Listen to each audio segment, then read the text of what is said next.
Jamen hele det her projekt er jo startet op af min nabo Karl, som dukkede op til sidste grundejerforeningsmøde med en lille brochure, hvor han påstod, at nu måtte vi tage ansvar, fordi ellers så ville Amager blive oversvømmet.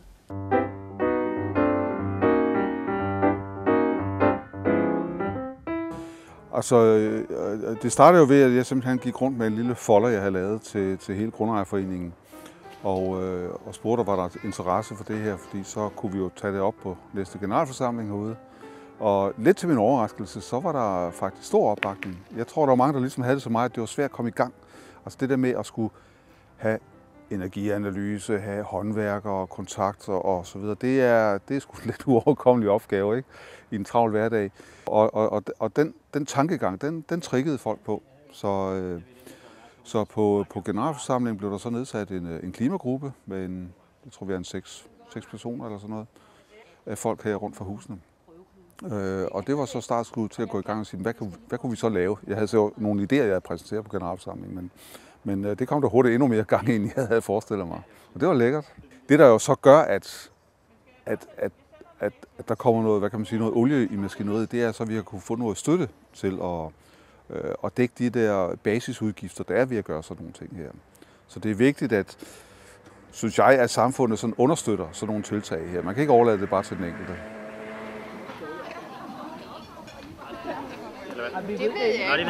Jamen, velbekomme.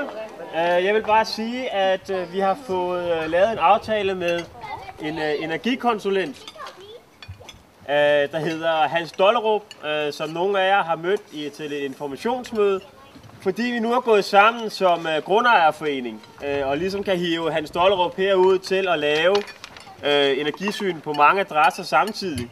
Så har vi fået det til en meget favorabel pris.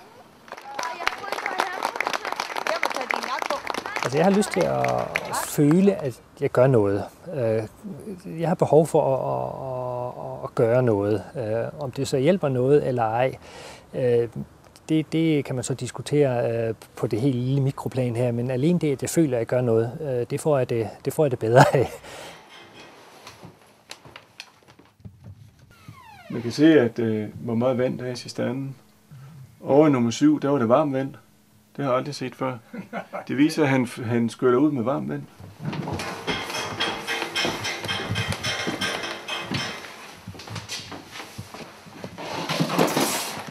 Og der er altså mange, der har problemer med, at det simpelthen trækker ind med kold luft ind igennem det her store hulrum her. Ind igennem og ind, og så køler hele huset af. Man bruger et hul, og så sørger for, man kan ikke selv gøre det, men får en til at komme og blæse papirul ind igennem en slange ned i det der hul der. Både over og under indskudsbrædderne.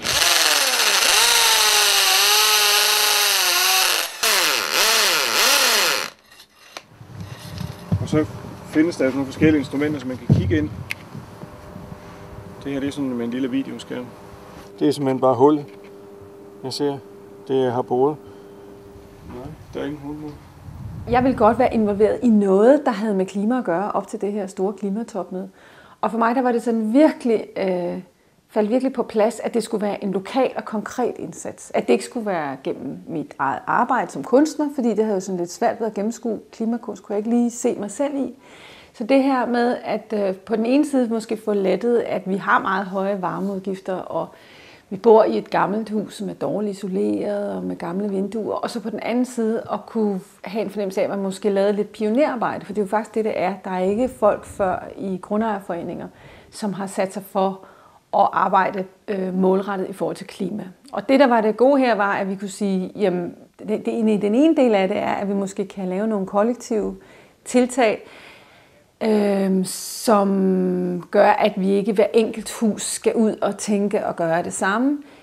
Og den anden del var det, at gruppens mission også kunne være meget lavpraktiske og symbolske manøvrer, som for eksempel, kunne det ikke være fantastisk, hvis vi havde en fælles Christiania-cykel, så kunne det være, at vi kunne spare x antal små bilture ud til planteskolen om foråret, eller ned til Amagercentret efter 3 kasser øl. Altså vi får hulmursisoleret. Det har vi fået gjort for mange, mange år siden, men det er ligesom skvattet sammen. Viste energianalysen, og den kunne godt trænge til at blive blæst op igen. Ja, vi har valgt papiruld. fordi det opfatter vi som et meget mere miljørigtigt isoleringsmateriale end traditionel stenuld, rockwool og den slags. Men det eksisterede i over 100 år. Vi har lavet det i Danmark i 25 år. Men folk ser det stadig som nyt materiale og siger, det har vi aldrig hørt om før. Men det er simpelthen et rimelig gennemtestet produkt. Vi har fået lavet optoglas, som er sådan noget, man kan ikke rigtig se det. Det er virkelig bare et ekstra lag glas, og vi kan mærke det så meget. Vi ville faktisk ikke kunne sidde her lige nu, uden at have tændt for varmen eller tændt for vores ovn for et år siden. Afslutningsvis så sætter vi en liste på, og det gør den så 100% tæt. Pludselig så bliver det på det der lille mikroplan interessant simpelthen også at vide mere, fordi det bliver et spørgsmål om konkret viden. Jeg er sådan overbevist om, at den måde, man får sat gang i en udvikling, det er ved at demonstrere nogle ting, der så lykkes. Det har en utrolig afsmittende effekt, hvis man ellers skal få budskabet ud. Hvor meget belagt område er der i dag, og hvor mange liter vand vil det på årsbasis akkumulere, som skulle afledes enten via kloaksystemer eller via en lokal nedsivning?